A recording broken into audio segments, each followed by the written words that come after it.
This is the Apple Macintosh desktop, and this program shows the two faces is called Finder, which is the equivalent of File Explorer or Windows Explorer. It's the program you use for managing your files and for searching for and using information that you have stored on your drive. The Finder window is laid out again very similar to the Windows version. We've got the favorites list, which you can add to very easily. Wanted to see what exported JPEG files we have in Photoshop, just click on it and there they are. If we wanted to see what pictures we've got, that takes us to a general pictures folder, and inside this folder I've created another folder which actually has the equivalent again of the Windows files. We've also created a shortcut to it down here so we can go to it directly. So something that can be a little bit confusing is how Apple have their system organized.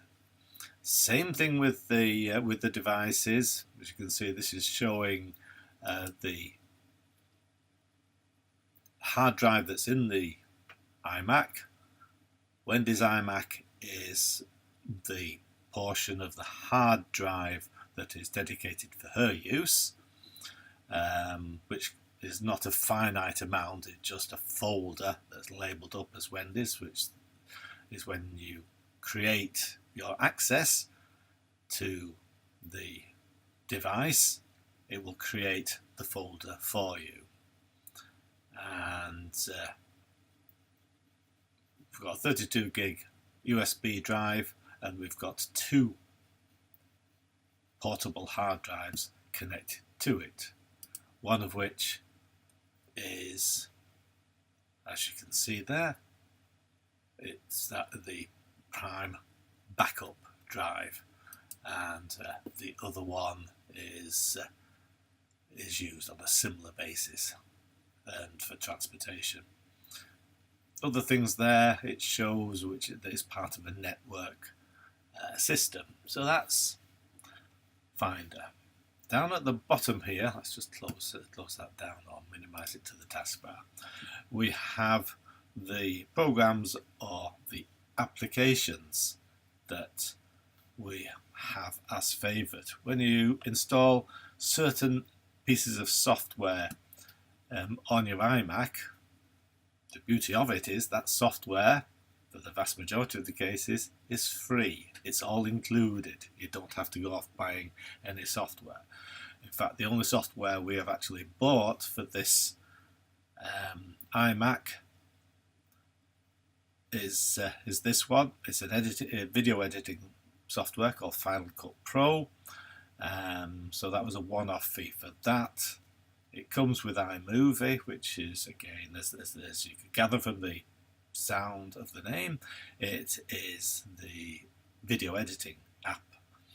Two here, Lightroom and Photoshop, they're applications that we rent from Adobe for our photo editing and management.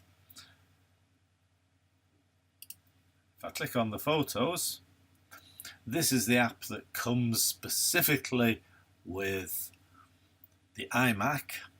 It's fully integrated with your iPad and your iPhone. So if I load any software, apps that is, sorry, not software, apps that have photo elements to them, and I save them, I can save them into the Photos system, and these will be automatically transferred to the iPad and iPhone. So you have a fully integrated system with the Mac. You don't need to do anything further, unlike Android and Windows systems where you have to manage the file transfer yourself.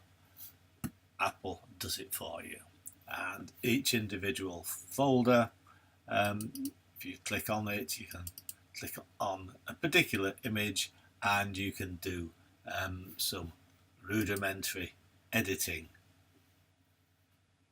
to those images. Again, it's all free, it's all part and parcel of what the iMac, iPad, iPhone systems will do. Safari is the equivalent of Internet Explorer and Firefox. It's a tabbed browser system, so just click on the tabs up here: Facebook, Lightroom Training. So all of these are instantly accessible. The bookmarks are just literally what it says, shortcuts to specific sites. Everything else about Safari is very, very similar. One of the things that is the great benefit of an iMac is you will notice that there is no Kaspersky or Norton apps down here. You don't necessarily need to use antiviral software on a Mac because Apple do that for you. They update their operating system in incremental manners, which includes software to combat the hackers. And hacking a Mac is a little bit more of a different prospect than doing a Windows machine. You also get Numbers, Pages, and Keynote. So that is the equivalent of Microsoft Excel, Microsoft Word, and Microsoft Presentation. These are free. iTunes, as it says, and you're probably well familiar with that. And then the rest of the things are maps, reminders, that's one for notes, your calendar, your contacts, and your mail. And this little icon here, which is Launchpad, this takes you into a page where you've got system utilities, which we will not go into on this occasion. And this also gives you lesser used programs here, like GarageBand. I don't want it on the taskbar because we don't use it that often, so it stays in there. So it's all accessible via Launchpad. So that's the equivalent of the Start menu. And so that is a brief overview of the Apple iMac system.